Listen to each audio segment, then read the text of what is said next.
32 ticks following, so they are swallowing. Monkey is swallowing. Snake self swallowing. Next, a swallow too will fly and come and swallow. You're ever swallow in a hollow gallow, making a whole lot of halabaloo. Jale kalu, we know say you chop the money some, so give me the loot. Do you really want a revolution or just your turn? Welcome to Ake Arts and Book Festival 2020 online. My name is Jerome Okolo and I shall be moderating a panel session with Estelle Dogbo and Isma'il Shomala. We are all concerned about how our country can generate economic growth and higher levels of well-being for our people through ideas.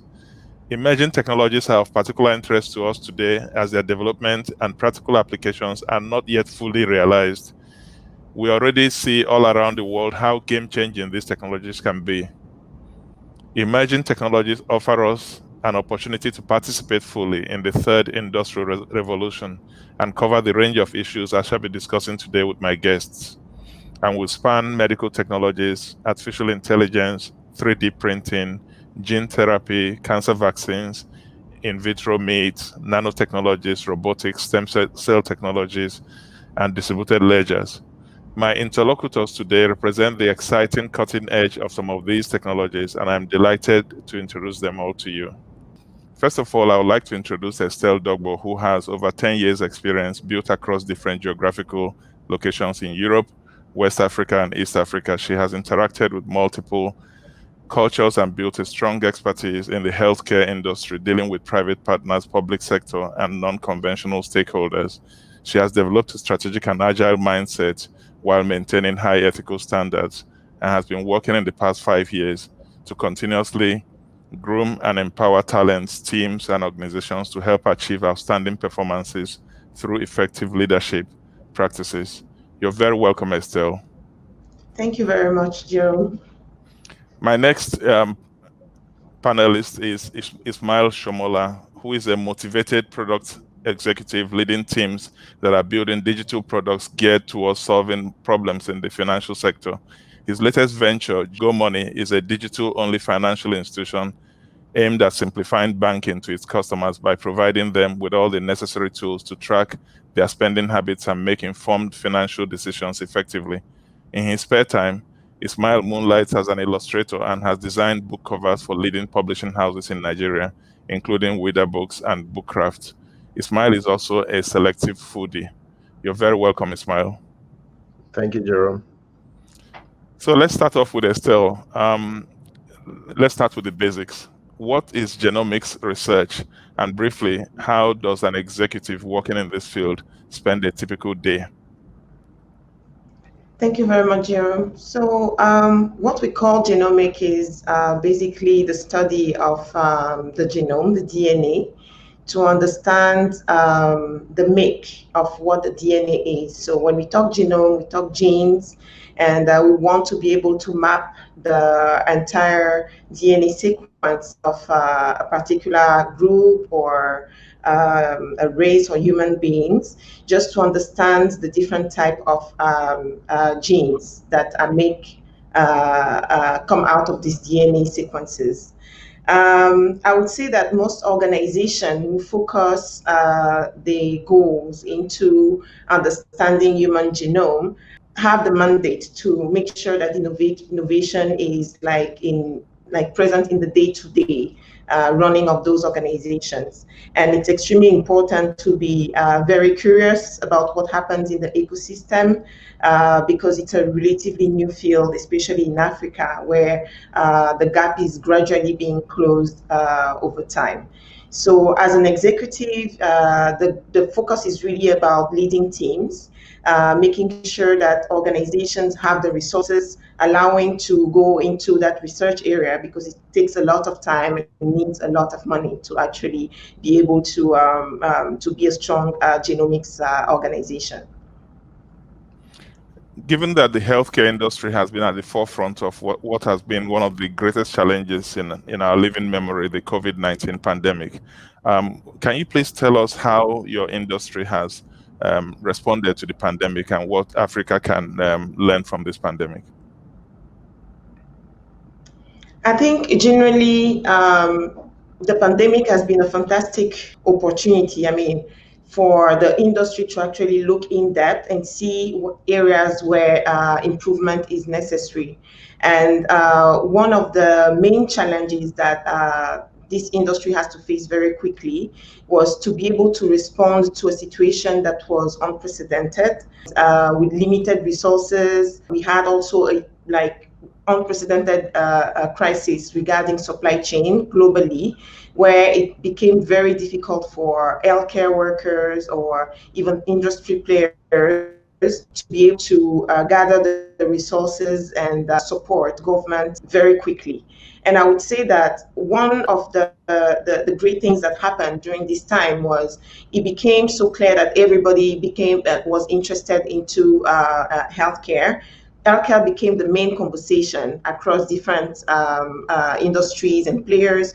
We saw how even non-healthcare industries rallied around the issue to make sure that we actually develop plans that allow the different countries to ramp up testing and gradually start thinking about what possible solution, we mean here treatment or vaccine, we can begin research on in order to respond to the pandemic effectively. So I would say that this has been a very pivotal year for healthcare in general, and more people are thinking, okay, what can we do to support healthcare to strengthen our system should a pandemic like this repeat itself in the next few years? Okay, wow, fantastic. Can you please give us examples of what must have been some exciting days during the pandemic and some of the not so exciting, some very, very dark days that you've gone through? Can you give us some examples of what it must have felt like being at the cutting edge or at the cold face of this pandemic? Okay, one example that I can give, obviously, we saw how different players across the country, and if we were to talk about Nigeria specifically, were willing to actually support, provide funding to healthcare organizations.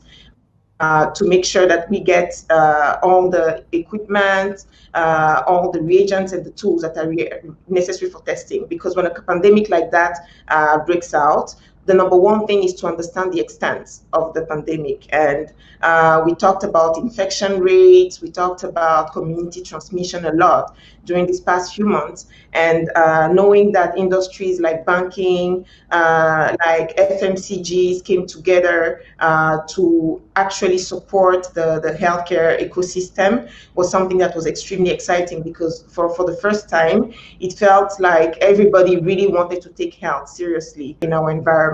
What would you say organizations like yourself and countries and governments are doing to shorten those supply chains, to localize manufacture?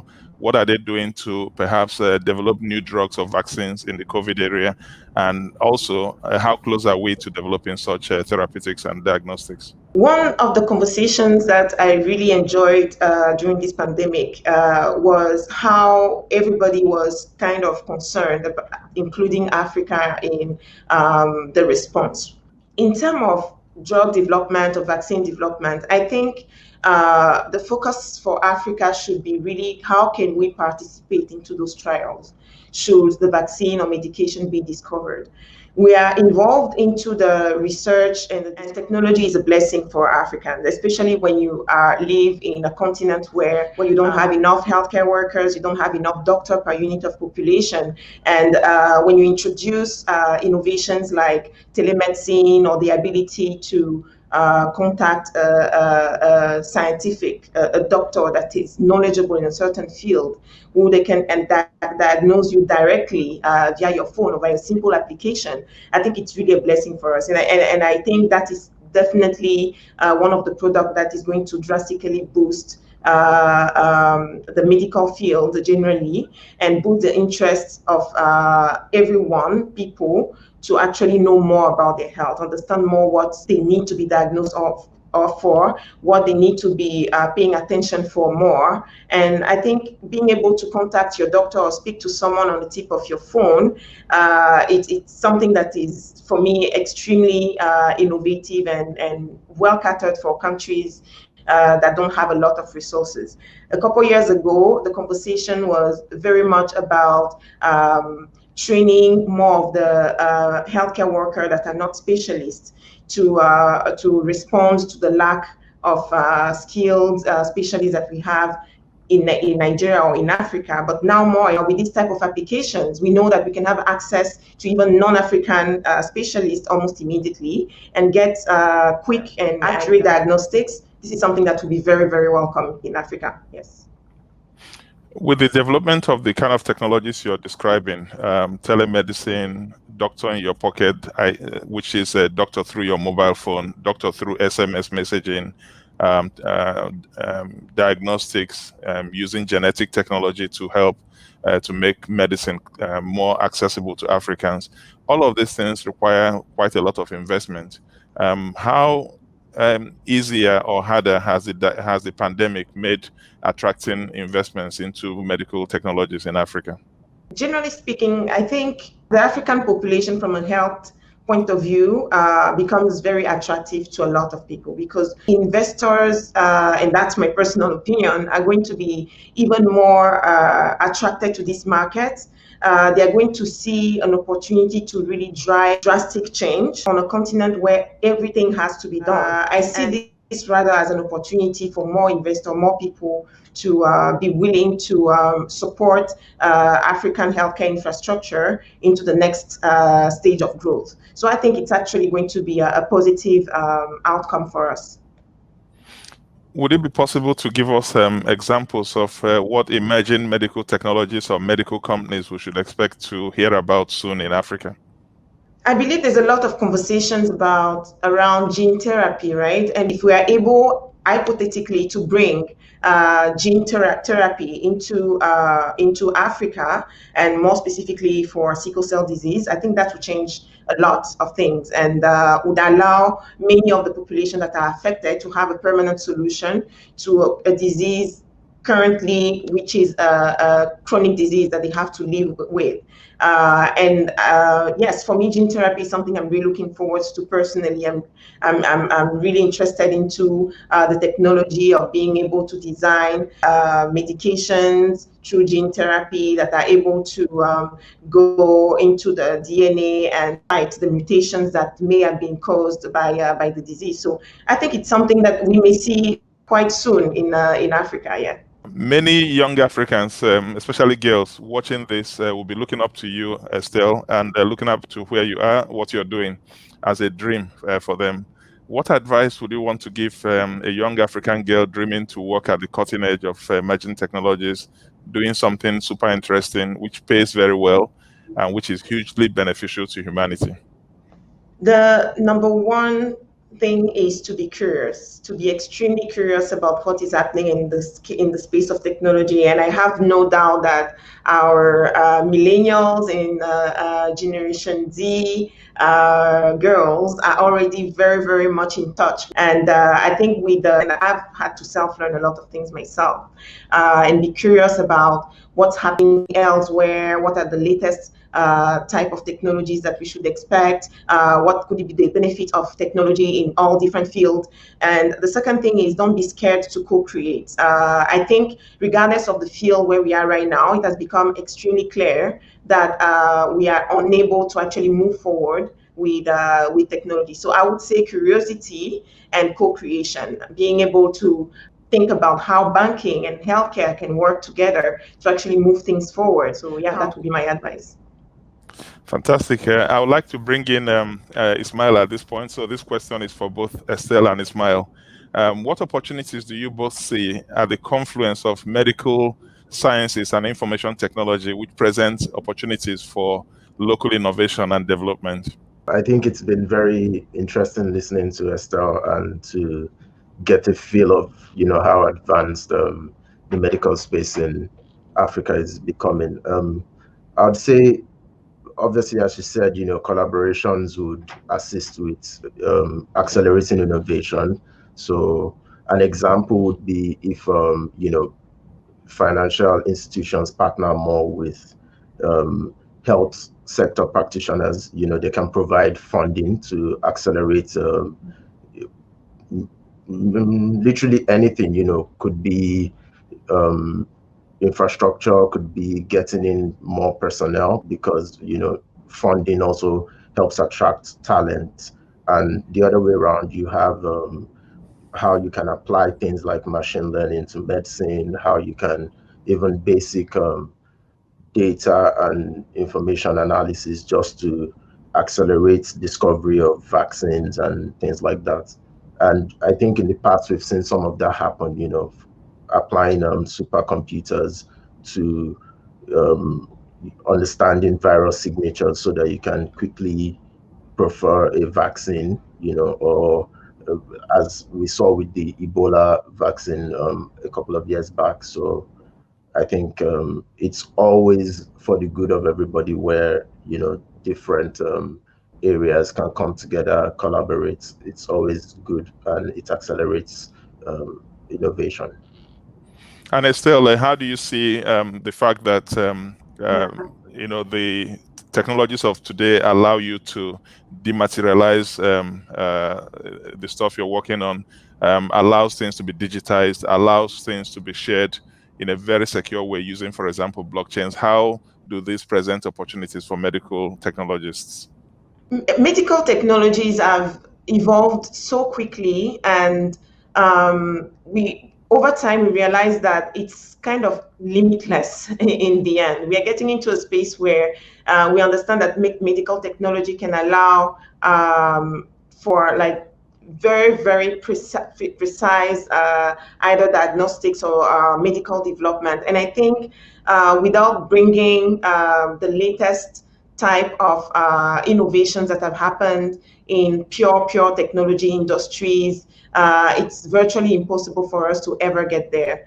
And I think more and more we may see organizations that would invest into strong capability in-house from an engineering and a technology point of view to actually meet those objectives even faster. Also because the healthcare industry is an extremely competitive space, and I think the winners of this race are the one that will be very open to co-create, to not be concerned about merging sciences that are not medical at all with a pure medical science as well.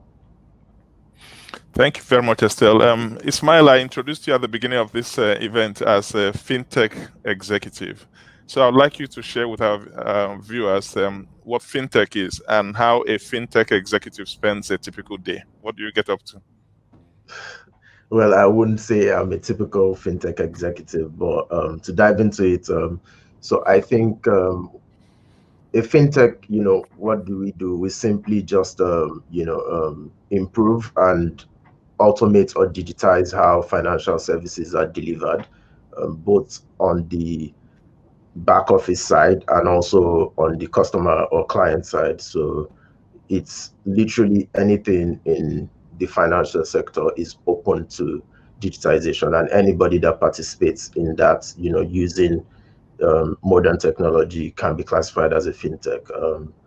So personally, my job is to build the vision and hold everybody together. So stay ahead of the curve. So understand what the market wants, seek funding where we need funding, focus on finding whatever phase we're in, finding product market fit, understanding when we've gotten to the point of inflection and say, okay, are we moving into the growth phase? What do we require for this phase? And providing that, or looking for other people that can advance the vision. But day to day, I have core areas that I oversee. So especially on the core product side, product vision, sometimes just even taking feedback from the market to say, okay, this is what our customers really want. Where are we underperforming or under delivering, and how can we fix that? So it's basically, most of my work is just being a conduit on the team, passing information, so clear communication, and also providing resources where necessary. Okay, you talk about building dreams. I also know that you build applications, you build some of these technologies to make these things happen. Some people might wonder, why do you spend so much time trying to build these things yourself locally instead of just importing, applications that have been developed by the more advanced countries? Yeah, we could say more advanced countries, but I believe minds nobody has a monopoly on intelligence. So I believe we can build anything locally given the right resources. So the only difference is the access to these resources. And I think I've been opportune to be in spaces where we're able to overcome that barrier. When you look at the applications that are being built in the so-called advanced countries, they are not necessarily different from what we can achieve here. So it's all about what we're prioritizing. So I think it's more about the method that is behind the build than the build itself. So we locally, in the past, I think a lot of companies have changed that now. We focus more on just delivering something, because whenever you deliver something, you can say, oh, it's incrementally better than whatever was existing before. But now when you prioritize end to end and you take a larger vision to say this is what we're trying to deliver, then you understand the importance of the details, getting into the details to make sure you're not just building something, you're building something that is world class, and as Nigerians would say, sort of out of Nigeria, but straight from Nigeria. So Thank you that very much. kind of and to sort of answer you when you said, why aren't we just importing the technology? I think it is counterintuitive to buy something that is, built for a different ecosystem and then white label it for a different market. So there's always, understanding the culture and making changes on the fly, because especially when you're finding a product market fit, you don't know what's working. So you need to be able to respond very quickly. So when you buy something, you are also the customer of some company in another country. And if God is not on your side, there are like 7 time zones behind you. And when your customers are running up and down, you have to wait for them to wake up so you can get some priority support.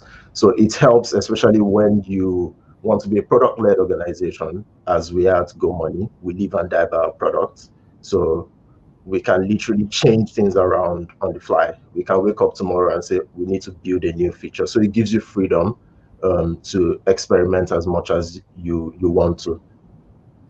I completely agree with you that it's very difficult to understand the customer needs and the customer preferences, especially driven by the customer's local environment, better than the person who lives next door to the customer. And I actually like the way you've addressed the question. I was actually being quite ironic in asking for some of these things to be imported from countries that are quite remote. And I like what you said about being 7 time zones behind.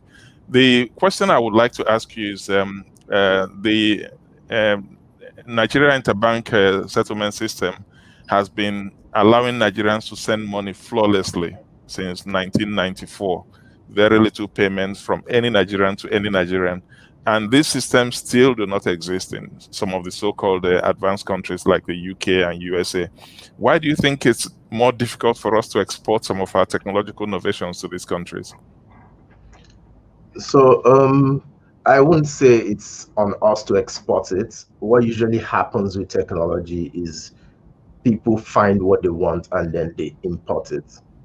So, but with financial technology, with fintech, it's not always so straightforward. So when you say the needs settlement system, the most important factor there is NIBS itself. NIBS is an institution. So even if you sort of export the technology, you can't export the institution itself that makes it possible for that technology to run. So something close to what NIBS has been able to achieve with the interbank settlement system is what you'd call open banking, which is something everybody's raving about all over the world, but has only really been achieved in the UK, or I'd say maybe partly in some European countries as well. And it was motivated by the government, mandated to say, you guys need to build interoperability. So NIBS is an institution that is integrated into all the banks. So it's easy for them to build a what would you call it? Maybe like a highway that connects everybody and allows for them to interact with each other seamlessly. So in the same manner, you then wonder, why hasn't open banking sort of found its way into North America? Why don't you have banks in the US championing open banking and PSD2 and all of that? So it's not always easy. So most of it sometimes is cultural, before the pandemic, you go to a place like Germany and you find out that the economy is cash driven. With you go there, you bring out your card and they tell you, oh, we're not accepting POS payments.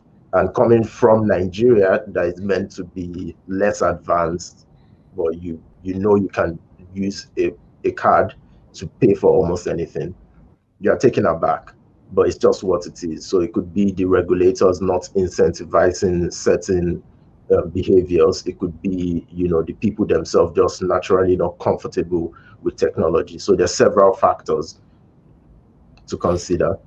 So thank you very much. I think this brings me to a question about your own organization, Go Money. How are you working to extend this highway? How are you working to extend the dream of open banking in Nigeria? And more importantly, how are all these complicated technical solutions going to be beneficial for financial inclusion for the proverbial common man, especially the one in the village? Yeah, the proverbial common man is the one in the village, but I think I'll get to that. Let me address open banking first. I think the core of open banking is APIs. So the way we build our Go Money is, when we build what we need to make our systems run, we then build APIs for integration. So if we were to have an external party come in to say, oh, we need to use your system to do XYZ, or we want to interact with your system, we have APIs that we can provide. But the biggest factor that can serve as a catalyst for open banking would be the regulator. So if the regulator says, okay, you know what, I'm going to make policies that is going to make it easier for people to collaborate in this space, I'm sure everybody would be willing to commit resources to building the necessary APIs that will allow for that. Then to move to the second part, which is what we're doing, especially with financial inclusion. I think it's a very broad concept, financial inclusion, and you can go at it from different angles. So there is the proverbial common man in the village who you want to include at all costs, but just by the nature of how he is and where he is economically excluded, So you spend a lot of resources building digital assets, and then you acquire customers that will come onto the platform. There are so many barriers, there's the language barrier, there's the technology barrier itself. Owning a smartphone doesn't mean that you're smartphone literate. So then you find the people on your platform and you look at how much you're using to acquire these customers, and then what's their average balance over time, and you're wondering, how can you really hack this? So I think the biggest thing is to solve economic inclusion, to find a way to bring that common man maybe a notch or two above his current economic realities. But then there's the other interesting side of financial inclusion that just plays to inclusion, looking at the alternatives to banking that we have around, and there are a lot of them. So you have, for example, with the small businesses, people doing collections, so the local Ajoman, you have people doing unconventional systems of accepting payments, or even the cash economy, and then you want to bring all of that alternative economy that is going on around, and you want to digitize it. That is a form of inclusion. That is a form of inclusion with people who are already economically included. They are just doing things through traditional methods. So, and to facilitate that, we're looking at a couple of things. So we went digital first because that's obviously the backbone, but we're looking to get into the USSD space as well. We already have our product in beta testing USSD. Agency banking is another big thing that both digital and traditional organizations are using, where you embed somebody within the communities to serve as they're, how would you put it, like a human bank, providing advice and financial services to people, thereby making them more aware. So you have more chances to bring the underbanked and unbanked on board. So agency banking, and hopefully if we find a way to digitize the back office operations of agency banking, it can make it faster and more efficient. I think the agency banking is one of the aspects of essentially providing more extensive payment services for your customers, and payments seem to be the hottest area where we are seeing a lot of innovation with companies like yourself, InterSwitch, Paystack, Flutterwave, Remitag, and all of these companies.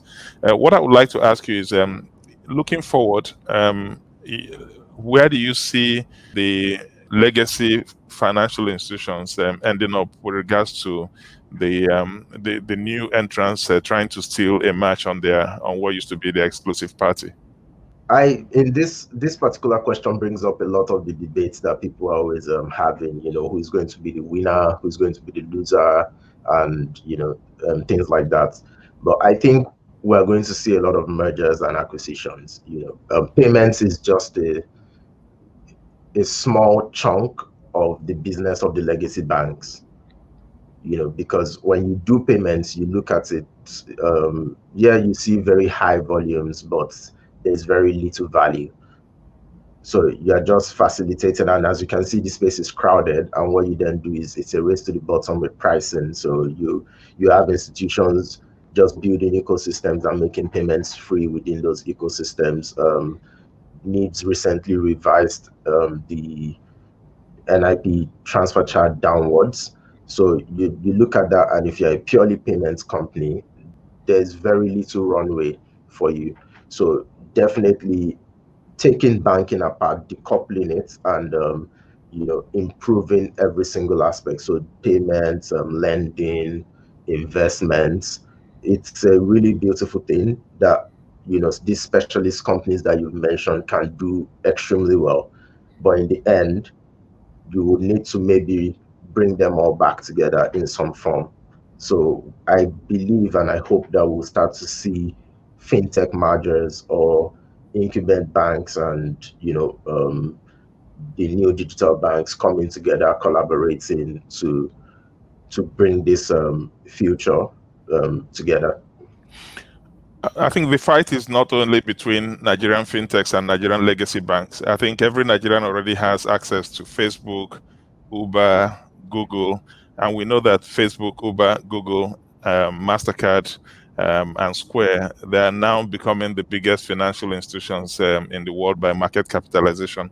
How do you see the threat to the Nigerian or African fintech space from these global giants who are also eyeing the African market with interest? So I think we also maybe need to clarify there. So some of them, yes, are getting into activities that will make you think that they're fintechs, but they're primarily big tech companies. And the way it is today, everything runs on tech. So it's makes sense that tech companies have the largest market share, but a lot of these people, I mean, Facebook tried with Libra, and we all saw how that ended. Uber, I know they're running some wallet systems on their platforms to accept payments. But in truth, if these people are looking to get into the space, there's still regulation. Banking in any country is heavily regulated. So it's the same reason why you have, as opposed to issuing banking licenses to telcos, you have a new kind of license called, the PSB license, so payment services banks. So you have the apex regulators in each country protecting the interest of the economy and at the same time protecting the banking sector. Because while everybody can get into fintech because you can digitize financial services, there are still a couple of, it's still sensitive. You're still dealing with people's money, and you want to be able to regulate the system, but you also don't want to stifle innovation. So innovation is always good. If these guys come into the space, they will have to partner with people already on ground. They would have to invest in this space, and I think it's going to be beneficial to everybody.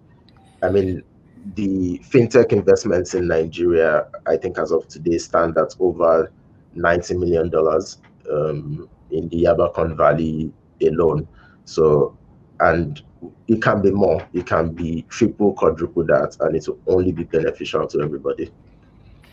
I think one of the purposes of regulation, which you mentioned, is the universal service provision, trying to make sure that the benefits of all these technologies are diffused across the country.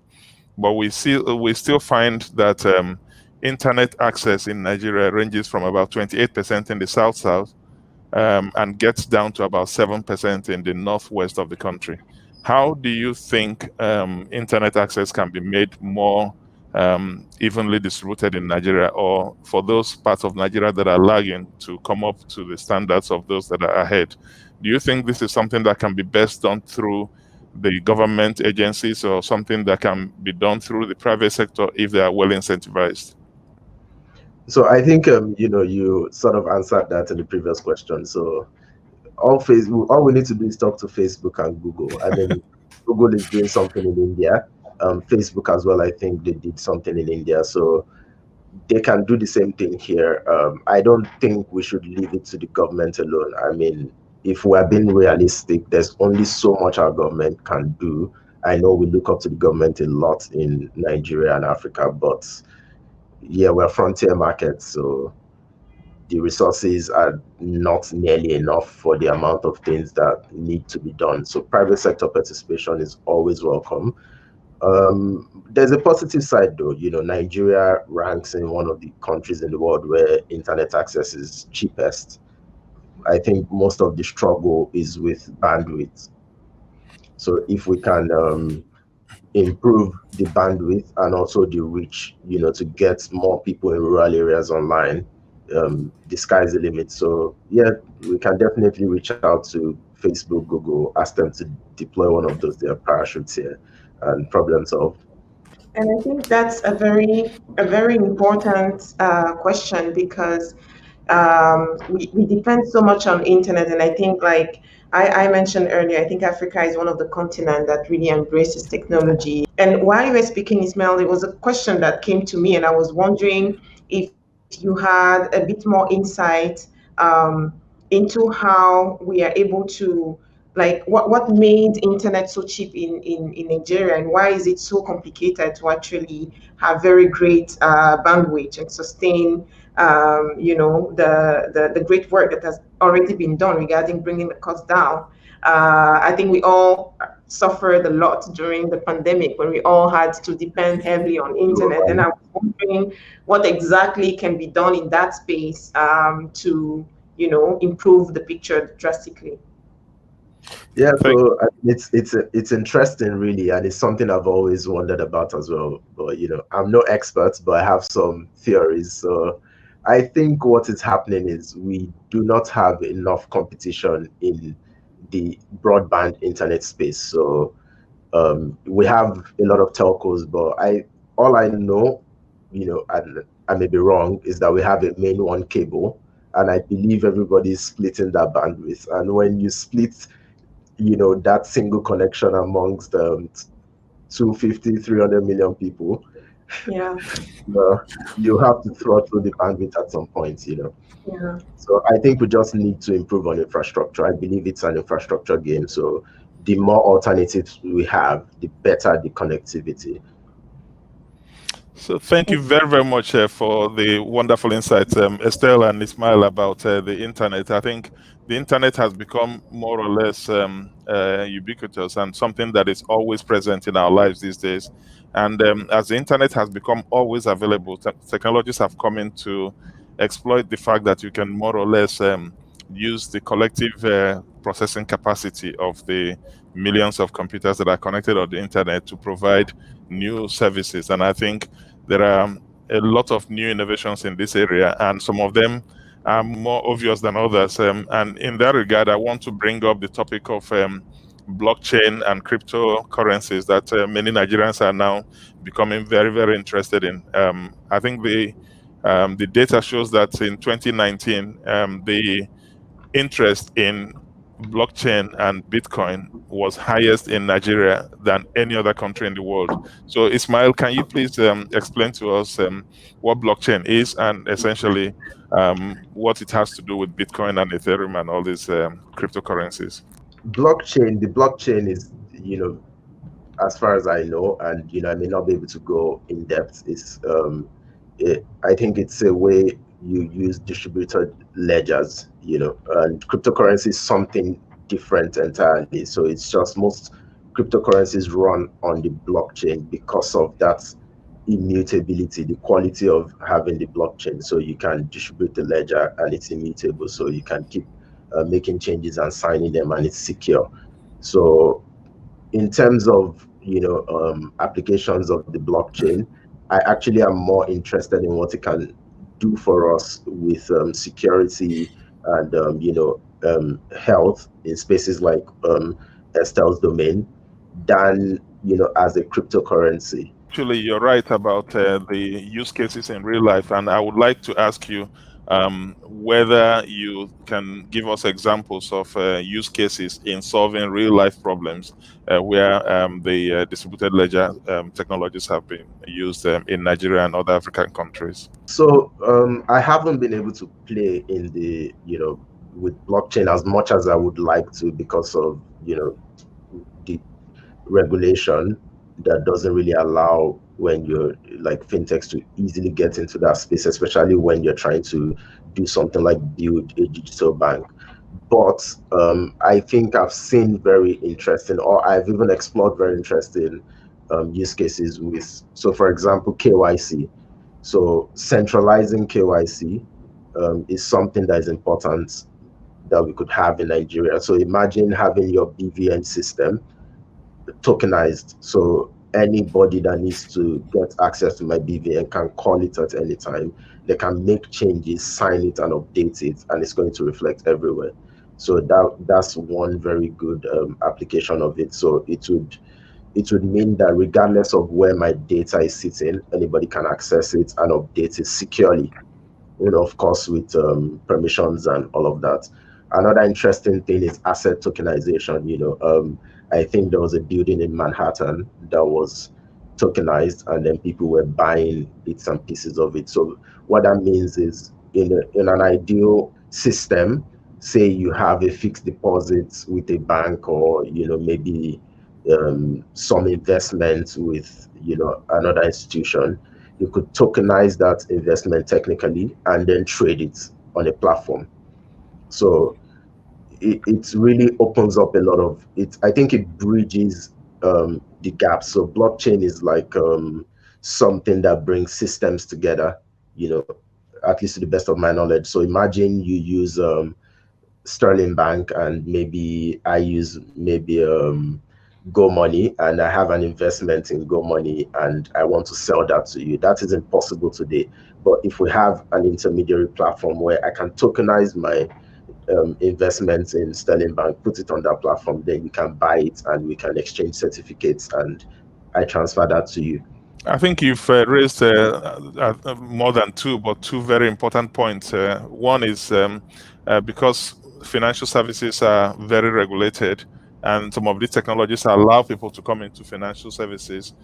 People who are working in these technologies from financial institutions feel the weight of regulation, while some people who are outside do not feel as restrained as the formal sector. Currently, Nigerians are using cryptocurrencies, for example, to bypass the banking limit for transfers of $10,000 a day, and they are using Bitcoin to transfer money to China to buy goods. What do you think financial innovators should do, and what do you think government should do? Do you think government should ban the use of cryptocurrencies for international transactions by individuals? And do you think there are enough opportunities for financial companies to come in and provide better services and bring these transactions into the formal sector? Embracing it and then regulating, but not strict regulation. So regulation to make sure that people are safe and secure within, those systems. So I think they should embrace it. It's already clear and obvious that cryptocurrency is going to be the future, but it's about finding a way to get the people in position to make the right type of policies, because like we said about, it will be a form of financial inclusion. So these systems definitely advance us, as a nation, advance us as a people. It enables entrepreneurs to continue doing their work despite the economic barriers they may be facing. Definitely embrace it and then regulate it. I think you mentioned, I think, a very key phrase there, which is putting barriers to the natural urge of Nigerians to trade with the rest of the world. I think many of us have noticed a pivot recently of the political system in the country, which is seeking more to restrain imports into Nigeria and encouraging local production and exports from Nigeria. For Estelle and Isma'il, do you think that such a mercantilist approach to international markets will help or hinder the development and adoption of breakthrough technologies in Nigeria? Or do you think a more laissez-faire attitude will promote development of technologies in Nigeria?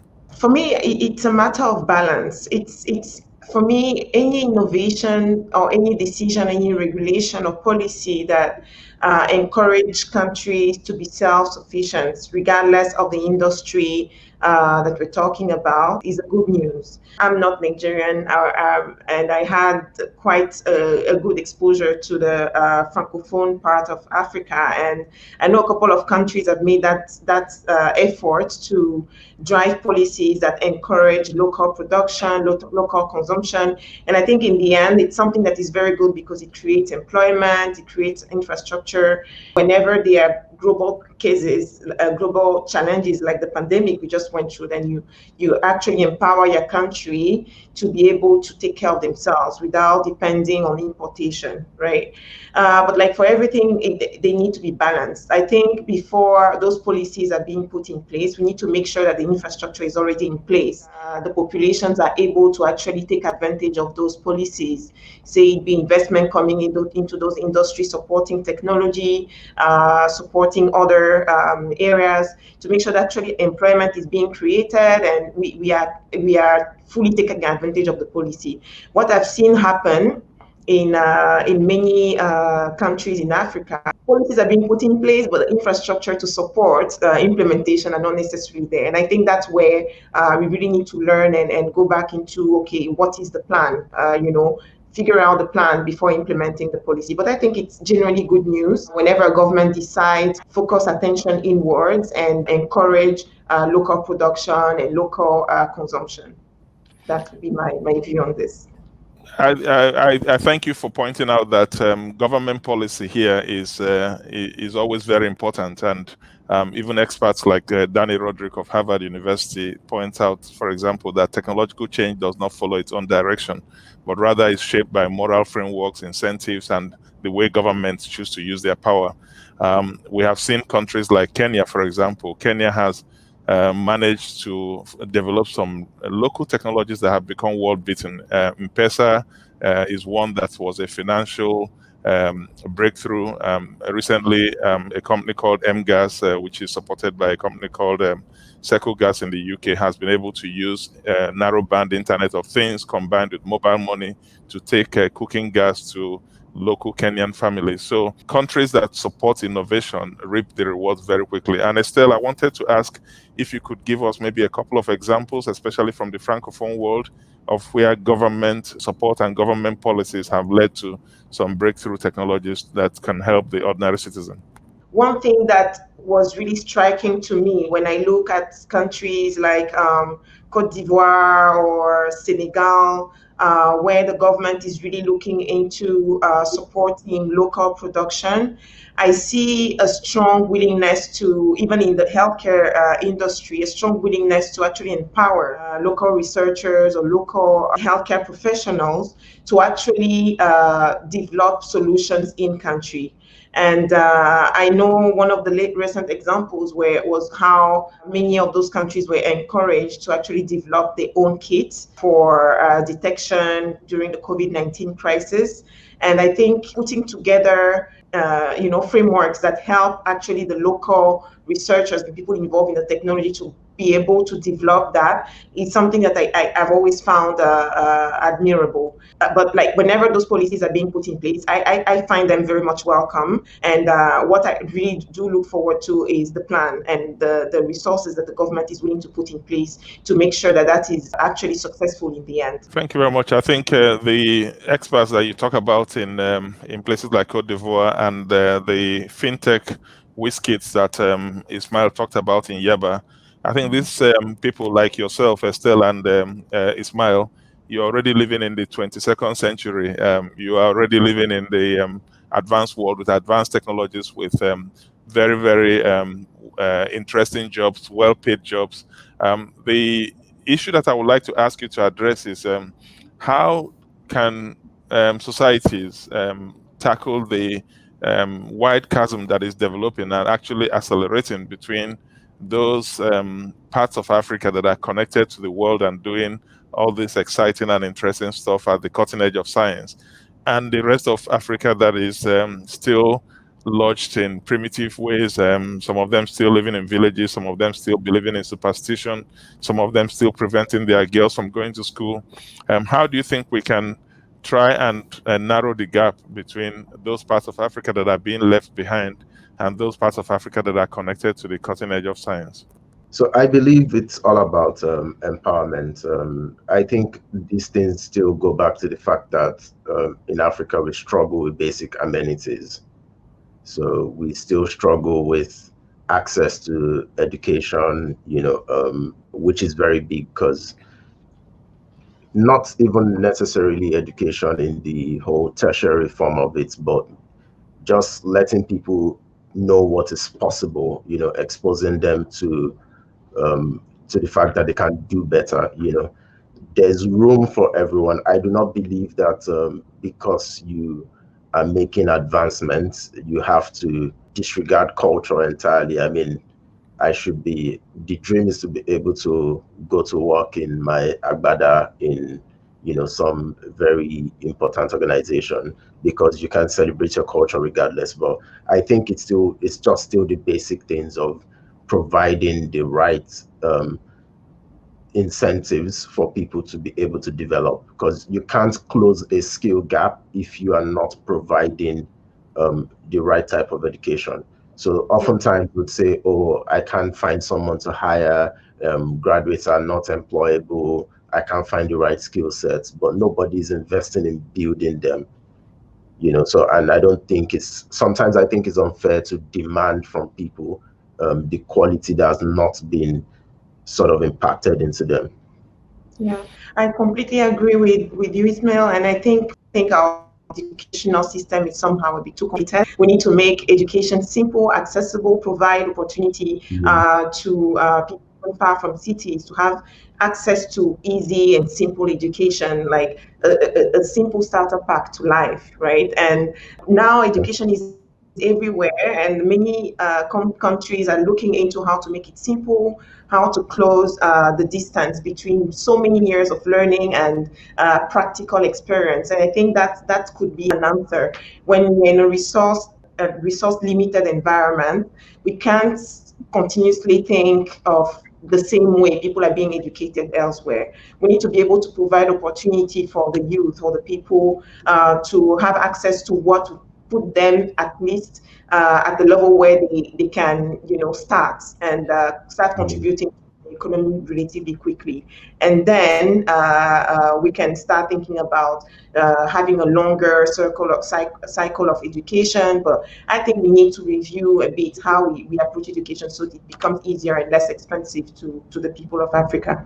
Yes. The impact that technology has had was made possible by the fact that tech education is sort of decentralized. So people are able to get into tech without a university degree or studying it anywhere, just on their own. So we need to find other sectors and make the access to entry or the barriers to entry much lower, so you can provide access to it to the youth.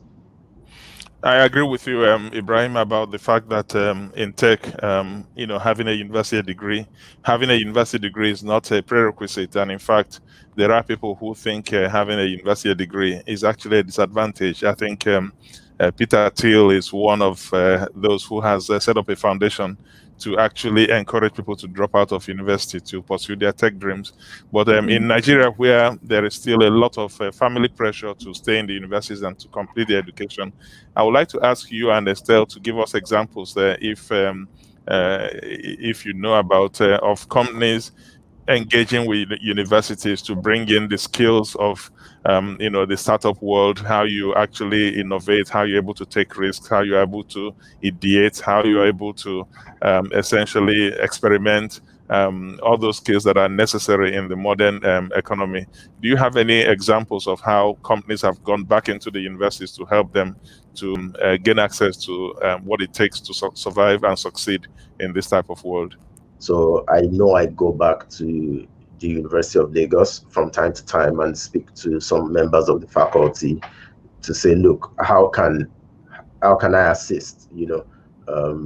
I think 2 years ago, I once, gave a server to my department to help them facilitate small projects, because one of the things I found out while I was in school was some of the things we were learning, especially with the tech curriculum, were not tailored to the application when you leave the environment. They were valid, quite all right, but we're not necessarily learning the languages that were going to make people competitive, and people weren't building projects that could translate to examples that they could use to get placement. So my goal then was to try to see if we could build a repository where projects don't get dropped off. So somebody starts something, they upload it onto the server, someone else comes in a different year, could even be 10 years later, finds it, picks it up from there. But when you give the server, then you have to set it up, and then you have to find a way to get them to find volunteers to do it. So there's so many barriers. So, and from time to time, we're only human. I need to also focus on how Go Money is going to thrive, and you abandon that conversation and you go back again. But I'm sure there are ways that the companies can collaborate with the schools, but the schools, they're not yet at the point where they're flexible enough with their curriculum to accommodate this type of changes. Yeah, and I think it requires probably quite an important transformation into different curriculum. Again, some of the initiatives that happen in French-speaking countries, it's very common for universities to really have partnership agreements with big corporations where the students will be in a long-term internship and learn on the job almost immediately, kind of secure even the first job. And I think this is something that a lot of countries can learn from as well. It makes education much less expensive as well, because in that case, you get students who are already diving deep into the working industry and learn much faster. And I would agree with Isma'il that this might require like some transformation from a school point of view to accommodate this type of collaboration, because I do believe that organizations, especially in the private sector, are very much willing to partner with the schools. I think talking about students is something that brings us to thinking about the future. So I would like to ask Estelle and Isma'il to imagine the year 2030, and let's imagine you're still both living in Lagos, And let's imagine that some of the things we've been dreaming about and hoping would happen have already happened. So I would like you to describe a Friday and a weekend in 2030, how your day would look like. I believe 10 years from now is not too far into the future. So I'm going to make very safe predictions. I'm hoping that, we would have found a vaccine for this particular pandemic. But I think the most interesting technology that would be meaningful to me would be a virtual assistant.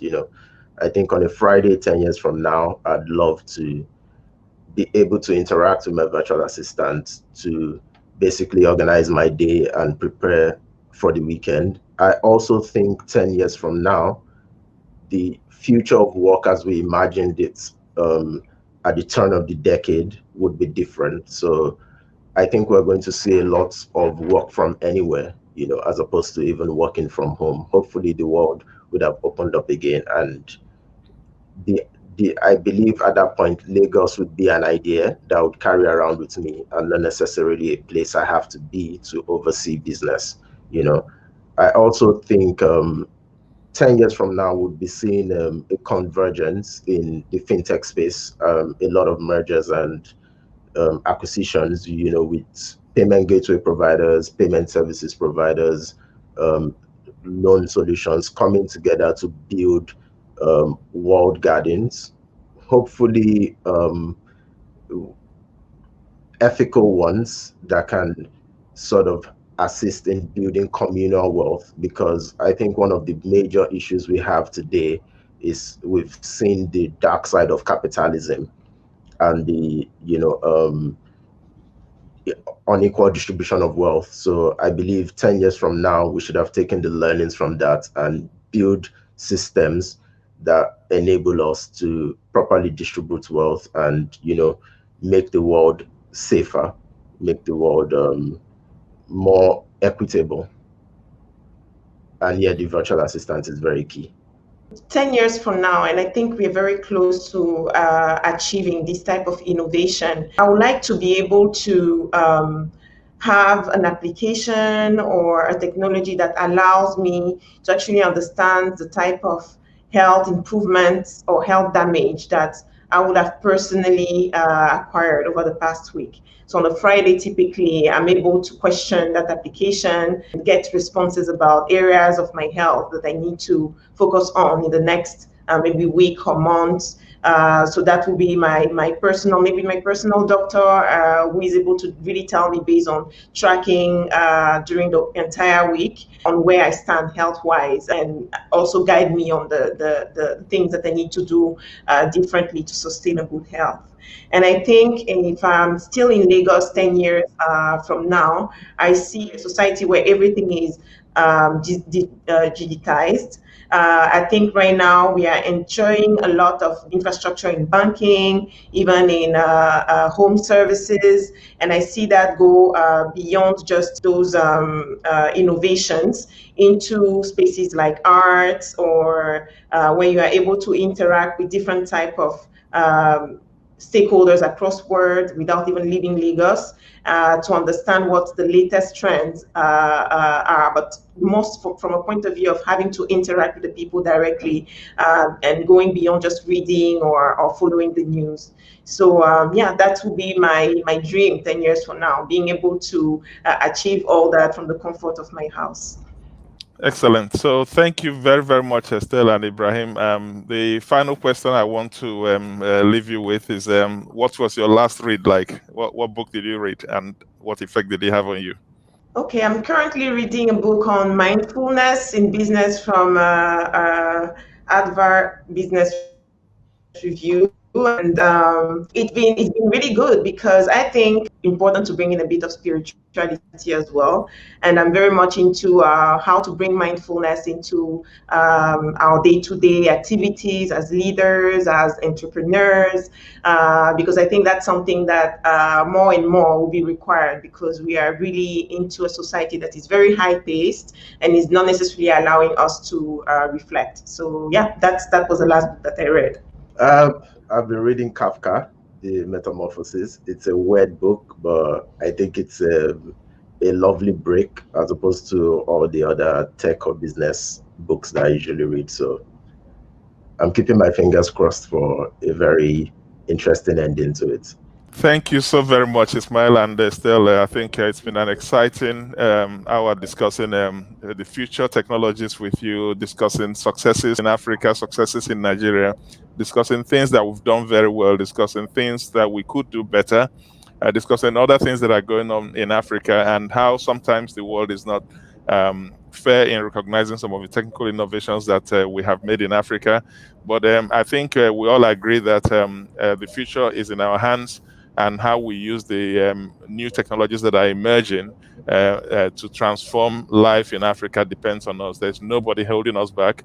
And in many cases, we can actually lead the world. And it's an exciting future. And let's all look forward to this wonderful future. Thank you very, very much, Isma'il. And thank you, Estelle. It's been a great pleasure chatting with you both. Thank you, Jerome. Thank you so very Jerome. much. Thank you. You're very welcome. Yeah, glad to be a part of this. Thank you very much. Thank you.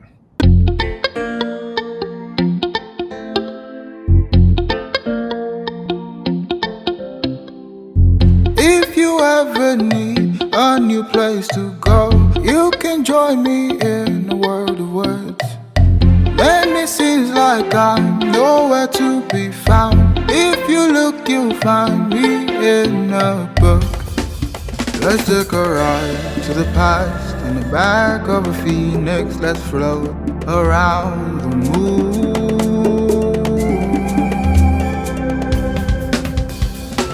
You'll never be alone. Now you know where to look. Find me, find you, find the word in a book. You'll never be alone. Now you know where to look. Find me, find you, find the word in a book.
Don't ruin your special moment. Shop now.